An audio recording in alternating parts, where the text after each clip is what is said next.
Pakistan airport authority ने airport आने और जाने वाली परवाज़ों के हवाले से अहम हिदायत जारी कर दी हैं।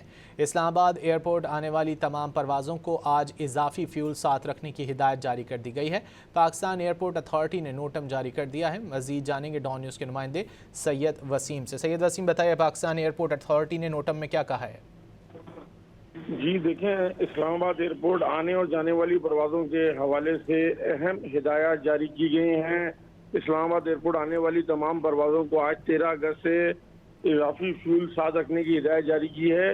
पाकिस्तान एयरपोर्ट अथॉरिटी ने नोटिस जारी कर दिया है। 14 अगस्त की मशकों के सिलसिले में इस्लामाबाद एयरपोर्ट पर परवाज़ों को फिजा में इंतजार करना पड़ सकता है। ये बताया गया है नोटम के अंदर। इस्लामाबाद एयरपोर्ट पर जहाज़ों के टेक ऑफ और लैंडिंग में ताख़ीर के बाइस जो है वो तमाम तैयारों के कप्तान को इजाफी ईंधन लाजमी रखने की हिदायत जारी की गई है। बहुत शुक्रिया सैयद वसीम इन तफसीलात के लिए।